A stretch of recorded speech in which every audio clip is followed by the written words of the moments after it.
and welcome to Daytime, your place for scary stories straight from the horror forums of Reddit. Make sure to like and subscribe for more horror tales of things that go bumping the night. On tonight's episode, a woman seems to feel like she's in the wrong body. So, are you having an identity crisis? Because I was supposed to be someone else.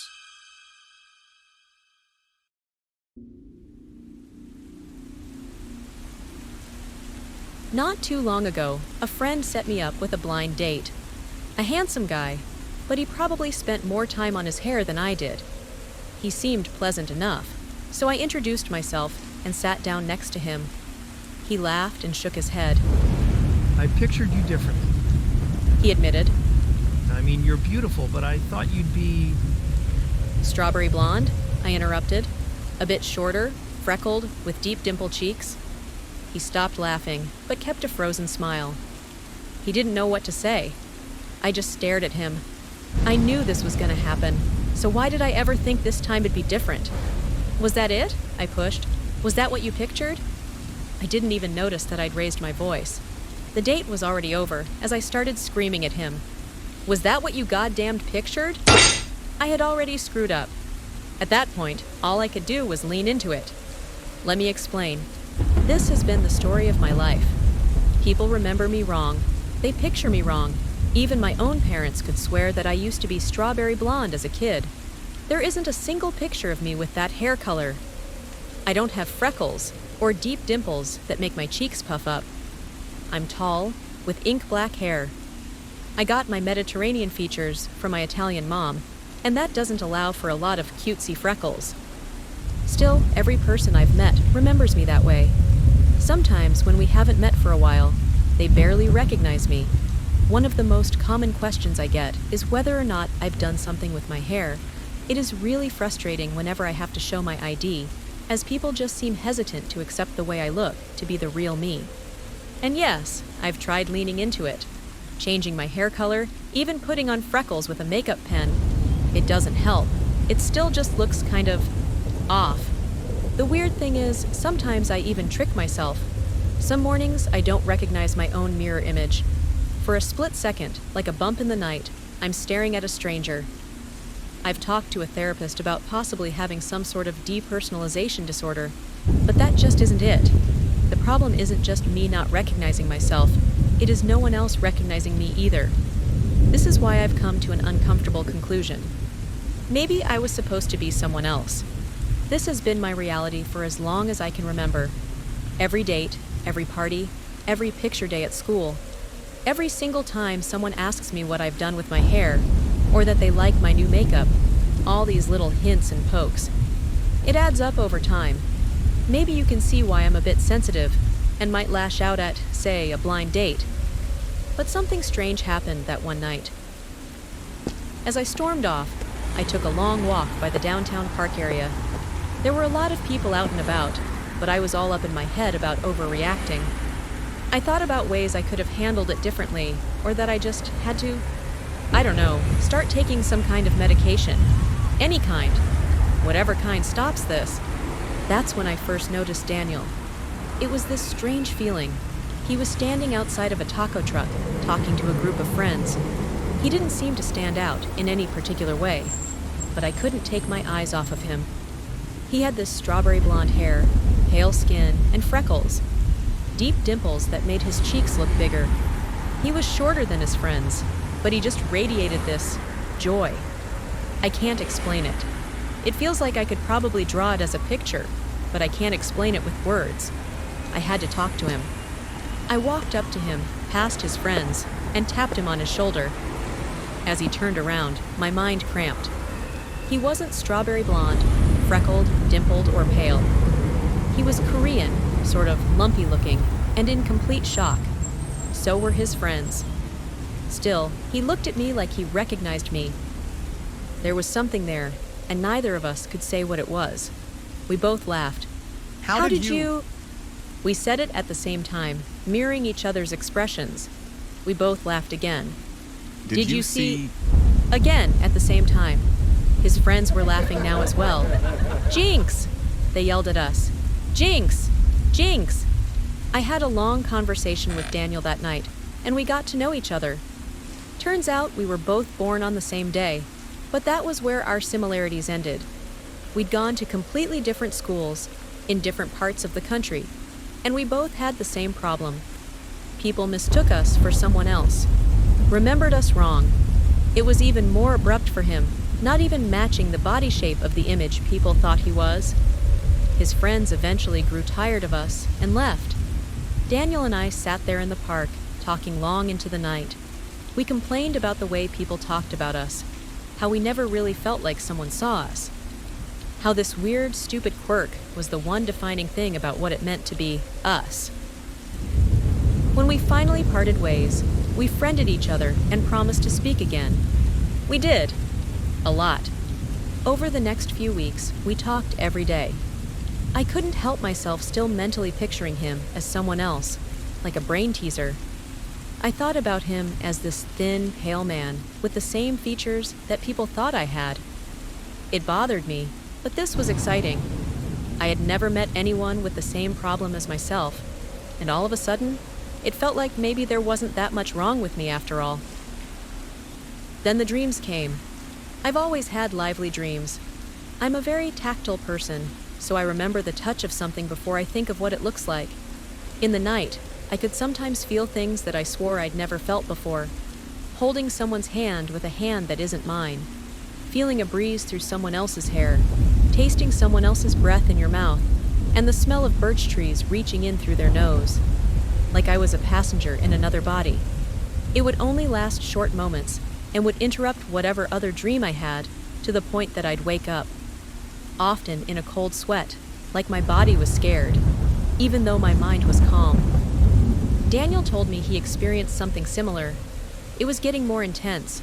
Ever since we met, whatever this problem was had been turned up to 11. We decided to meet and talk about it, for real. We met at the park, not too far from the taco truck where I first saw him. He brought me a milkshake. At first, I didn't even see him. I was expecting the strawberry blonde man that occupied my mind, not whoever this stranger in front of me was. I shook the thought out of my head, thinking he probably felt the same. We should just go for it, He said. lean into it, see what happens, What do you mean? like we do in the dreams. I just looked at him. At first, I couldn't connect those thoughts to the person I saw in front of me. The more I thought about it, it felt like I could see through him. Like what he showed wasn't real, that there was a realer part of him that I recognized. The part that we all thought we truly saw, before the spell was broken. We raised our hands at the same time and held them against one another. For a split second, I was somewhere else. A meadow in a birch forest, late springtime. Morning dew was still setting on the blue sunflowers surrounding us. Standing next to someone I felt close to. Someone I felt safe with.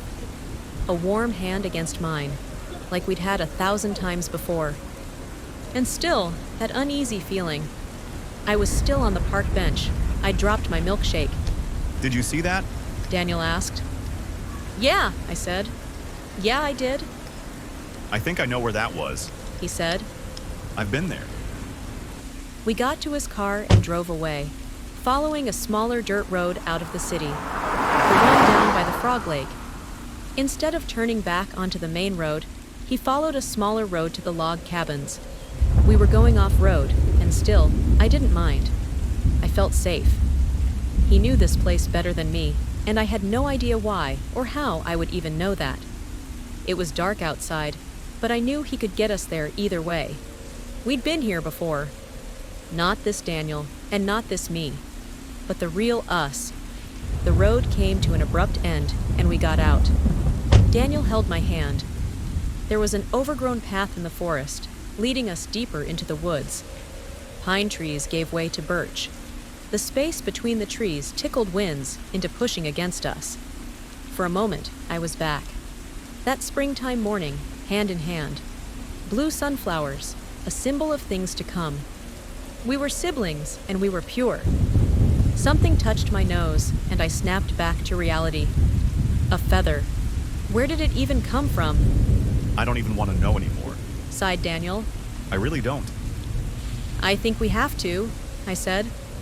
I know, He nodded. but still. Yeah, still. Someone wanted us to go there. We had been told it'd be fine, that everything would work out. Someone had told us a lie, but I didn't know who or why. There, in the dark of the birch woods, I saw the outlines of sunflowers next to the overgrown path. What we were remembering was old, but no less real. My body was itching, telling me to stop. The milkshake wasn't settling in my stomach. All this had ever been was a mild inconvenience, and now it was literally controlling my life. But at least I wasn't alone, and I could feel something coming. Truth, perhaps. Harsh truth. We knew the meadow was just around the bend, but were no less awed when it came. The sky seemed more open. The sun we were remembering was replaced by a moon, and the white clouds had turned black. This was the place. This is where we'd been. For a moment, I didn't see Daniel. I saw my brother, smiling at me, talking to me, words reaching out to me, like spoken underwater. I believe. I didn't even notice him saying it out loud. The real him, the Daniel I'd gotten to know over the past few weeks. What? I said. What did you say? I don't know. He admitted. I don't know why I said that. What? What else do you want to say? We closed our eyes and spoke from a memory that wasn't our own. Song's eternal, I said. As before, as is now, as will be. Don't say that. I opened my eyes. Daniel was holding back tears, his face shaking. Something bad happens. I feel it. We're doing something bad. I could feel it too, like something crawling up my throat. I watched another white feather dance in the wind, blowing through the meadow. Daniel nodded at me and took a deep breath. We have to keep going. He said, closing his eyes. I know. You're my kin. My soul is true. A sun gone black. A moon gone blue. I ask you, Savior, through and through. If not the three of us, then who? As before, I said. As is now. Daniel continued. Then, quiet. There was supposed to be a third person. There had been a third person that day. She knew what would happen to us. We were the next generation to meet him, and no amount of promised eternity could convince her to surrender. Instead, there was a knife. She felled my brother first, then me. A knife bound for our hearts. The song remained unsung, tainting the land and every living thing within. A promise unkept, potential unraveled. A parted cloud, revealing the eye of a vengeful beast. Every bird in the meadow bursting open at the seams, their feathers falling like snow. I was there that day, watching my brother bleed out in the dried grass. The sun eclipsed in black. Our spilled blood burrowing into the ground, tainting it for generations. A dark pool puddling deep in the soil, cursing our cowardice. We could have been beautiful, all three of us. The sky had gone dark as the clouds hid the moon. Daniel screamed, only to suddenly stop. A part of me knew what was to come. There was a third person in that meadow, and they just killed Daniel. I couldn't see anything, but I had to run. I tripped on a rotting log and stepped into an anthill. The grass was so dry that I could hear the footsteps of someone approaching. Daniel was wheezing for air and then stopped. I'd heard it once before. As will be, growled a third voice. As will fucking be. Had it been another second, they would have gotten me. A memory of their fingertips grabbing my strawberry blonde hair flashed before my mind. The imagined pain of a knife between my shoulder blades shot through me. The blameless coward was making up for past mistakes, but it had cost me my life. A part of me was screaming with joy. A deep, evil part of me. The part that laid dying with the real Daniel. The other part of me was stepping out of an anthill and took off straight into the woods. It was a woman. She wasn't alone. Footsteps in the dark, joyous screams. People running, stumbling, falling and crying in the dark. A dozen of them at least. Some came close enough for me to hear their breaths, but it was pitch black. I figured they'd hear me if I kept running, so instead I laid down. I hid next to a large rock. As the minutes passed, I heard them sweep the area, mistaking each other for me. Someone screamed in pain, another screamed in joy. Someone was silenced by a crunching sound as teeth sunk into flesh. Madmen in the dark, whooping and shouting, begging for my death, for their release, asking me to give up and die. I covered my ears and prayed for dawn. My pulse raced so fast, I could barely hear the individual beats anymore. I held my breath until I almost passed out. It felt like an eternity, but my panicked lizard mind refused to let me out of the moment. I couldn't even count the seconds. I just waited, moment by moment, for the nightmare to end. In an instant, or an eternity, came dawn. It worked. I don't know how, but it did. I had twisted my ankle without even noticing, but come the dawn, I could barely walk. There was still morning dew in the air, and a couple of blue sunflowers looked my way. I found no trace of Daniel's body, and when I called the police, there wasn't much they could do. They did ask me many questions about this supposed third person, and there was plenty of physical evidence for a group of people in the area, but nothing definite. People rarely fish down at Frog Lake anymore, and most people who live in that area are weird loners. This far into the woods, no one can hear you scream. We could be combing the forest for days without finding a speck of blood. The investigation is kept under wraps. No one has talked to me about it, and no one seems to be asking about Daniel anymore. And me? Well, people don't mistake me for that strawberry blonde girl anymore. I think she died in that field, next to her brother. Maybe now my life can truly be my own. I think I'll be okay.